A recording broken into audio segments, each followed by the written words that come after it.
Hey guys, how's it going? Value Venture Investing here today. So I just watched Apple's event. I wasn't actually going to make a video on this, but I found some of the information to be quite interesting, and some of the avenues that they are going into are, they could be pretty big. Let's take a look at the stock right now.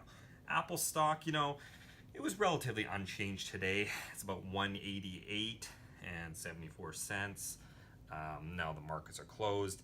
Now I don't think this is too much related to Apple's event. Most of this stuff was probably already anticipated.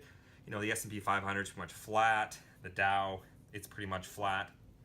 So some of the news that came out was they've basically added to their services, and also they've added another big service called Apple TV Plus. Now I'll get into that a little bit later, but the first one here was Apple News. Okay, so Apple News, this one I felt like this was not that big of a deal. It could be a bit of a big deal for some people, given how it curates the information.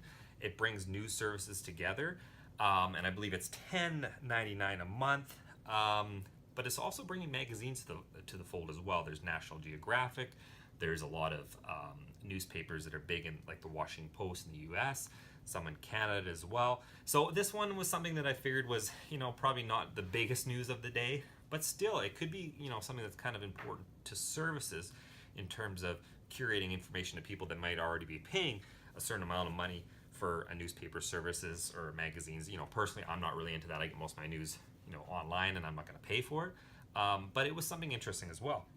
The next one that it was interesting. We heard a lot of rumors about Apple coming out with a streaming, gaming service. So they ended up calling this one Apple, Arcade. So basically, it's allowing what's interesting about it is it's allowing developers to do what they kind of want to do, not what's traditionally going to be mainstream, like the same sorts of games that we see. So we saw a lot of, testimonials, if you will, from the developers of Final Fantasy, games like that. So basically, it's going to be another subscription service.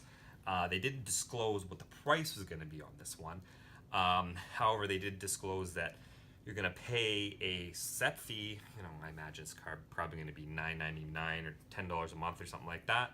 And you're going to be able to play any of these games. And they seem kind of interesting as well. So this is going to be something that drives a little bit more revenue, or profit rather, to Apple's bottom line. Another thing that I found very interesting with these, and this goes along with Apple's other services as well, most of them that is that you're allowed to play offline, and that's something that's very big for gamers. The ability to take it with you on the go, to have roughly a billion devices installed is what Apple has. That's why they're driving into these services. And I know I've talked about these services a lot in my other videos, but I think this is a huge, huge opportunity for Apple with this huge installed base. Now, this is the next one that they came out with. It was called the Apple Card. And again, here, I'm going to push the 1 billion devices, right? I mean, we're looking at an Apple that's trading at like a 15 multiple, something like that. And we look at other companies like MasterCard, they're trading at 40 some times earnings. And no, Apple's not going to be the next MasterCard overnight, but with an installed base of 1 billion and what they were showcasing on this, very interesting. I wasn't expecting this. So basically what this is it's Apple's own MasterCard, and they're calling it Apple Card. Now, one of the really unique features of it was that it gives you instant cash back. So a lot of cards, especially here in Canada where I'm at, you can gain points, but they accumulate slowly, and then you can, after saving, I don't know, for years, get a coffee machine or whatever. But with Apple, they're giving you 2% cash back, and they're giving it immediately. So basically, it's gonna come back into your account, and they're saying you can spend that money to pay down your balance, to buy from Apple.com, to buy from retailers online, and also if you buy from Apple Store directly, that's 3%. So I don't know in terms of the US, because I don't have a US MasterCard, but in Canada, that's pretty good. There's some 2-3% cards back where you're paying an annual fee, and this card has no fee.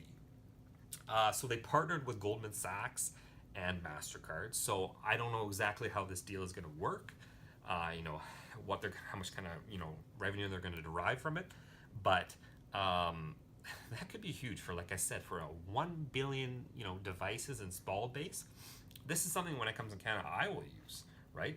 To have everything in there. It's kind of, it's amazing what Apple's doing this, and the amount of services that they could derive just from that is insane. Because if you look at the adoption rate, Apple showcased some of these numbers. In the US, Apple pays like 70%, yeah, retailers a 70% adoption rate.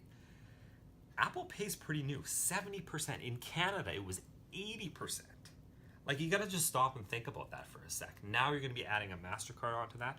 Apple Pay is something that I started to use. It's so easy to use. It's the way that we're going. We're going away from cash, obviously. We're even going away from just traditional MasterCards. I mean, they do give you a card with this one as well that looks very nice. It also has no pin on it or security. It's very interesting. It's apparently platinum or something like that, engraved. But let's go back to what I was talking about before, is that we're going to this world where we pay with everything on our phone, right? When you looked at Australia, it was even higher. I mean, this one blew my mind. 99%. So like a 99% adoption rate. That's just surreal. So this is one that I mean, this news just came out. I basically just watched it not too long ago, but this is something that I think that a lot of people are going to overlook. And it's going to be a huge driver to Apple's services revenue, which we've just seen grow so fast. And obviously this is why they're focusing on it. Now the next one here, and the big one, was Apple TV Plus. Okay, so this was something that was widely anticipated, of course. We basically knew all the people that were going to be there.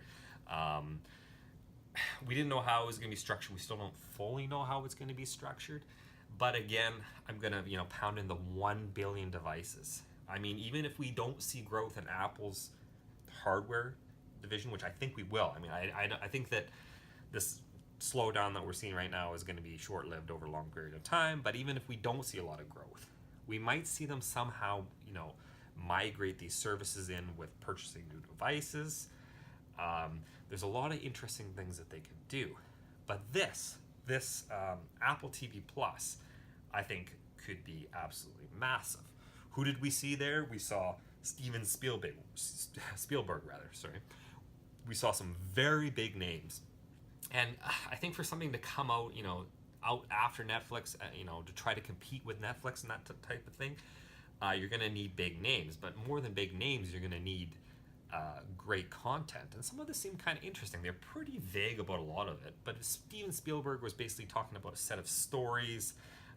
One had to do with I believe it was a pilot from World War II, one of the world wars, coming to the future.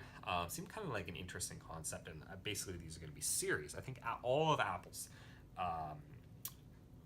projects that they're working on right now are basically series, which if you look at Netflix are the ones that are really driving people to the platform. All the Netflix originals like Stranger Things. I just watched You the other day. That was a really good show. Right? And that's the way, like I've said in my other videos, that's the way that the world's going. Traditional cable is dead. We've known that for a while. But to see Apple come into this is very exciting. So, so Steven Spielberg basically talked about this series that actually did seem quite interesting. Some other people we saw there. We saw Jason Momoa. Again, we're kind of leveraging off the success of Game of Thrones here. But it seemed like, I don't know who this lady was with him, by the way, but it seems like this would be kind of an interesting one as well. The concept was something to do with everybody was blind due to some sort of catastrophe on Earth, and now it's being debated whether or not there was actually ever sight. So, I mean, this is a very different concept from anything I've ever seen before. And it's kind of on that sort of apocalyptic sort of thing, but only after the, apocalypse sort of thing.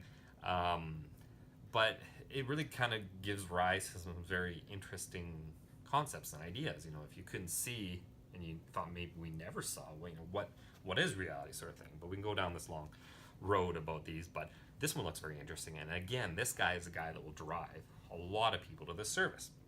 The next one, M. Night Shyamalan, he has some very good stuff. I didn't find this too interesting. He was talking about basically a short story just about immigrants. The hotel one maybe seemed kind of interesting, where I think the parents got deported back and this kid was running the hotel. But again, this one was kind of like, but again, these are preliminary things that we're hearing right now. We don't know exactly what they're going to be bringing out. Another one here was, of course, J.J. Abrams. Again, I wasn't too focused on this one. I don't know exactly what they're presenting.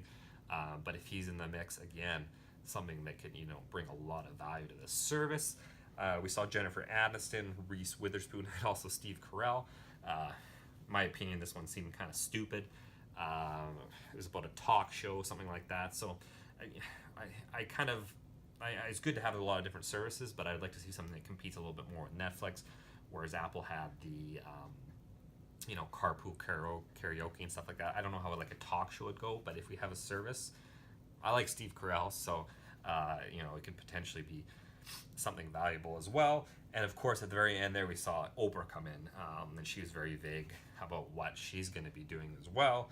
But I think that if Apple can have a service where they, even have a good set of originals, Netflix last year made, I think, roughly around $16 billion, even if Apple made half of that. And I think within the next 5 years, Apple will be making that much or more. That's my prediction. Within the next 5 years, they'll be making as much as Netflix. But even if they only make $8 billion, that is going to be a huge, significant contributor to Apple's revenue and its bottom line, its EPS. Again, we'll have to just wait around and see what happens. But the big names that have come in has really shown me that Apple is going all in. Like, this wasn't cheap for Apple. This was a lot of collaboration. So to think this is some kind of half-ass effort to do this, no, this is big, right? So I don't think it's going to kill Netflix. And you saw Netflix stock actually up today when a lot of stocks are down. So that's probably why a little bit of relief. But I think that this is going to be absolutely huge, like I've said many times, and you're just going to have to wait for it to play out. It could take 5 years for it to be really realized, but I think we'll see the effect of it within the next year or so. There were some other things that came out today. A lot of them were not as interesting. They kind of fixed their Apple TV app a little bit, but those were the big points of what came out today. So wasn't planning on making a video, but I thought I would just give you guys a video today, giving you a quick rundown of what I saw and my thoughts of it. As always, leave a comment, subscribe, so we can help grow this channel, so that I can make more videos for you guys and better videos for you guys. Anyway, that's going to be it for today, guys, and I'll see you in the next one.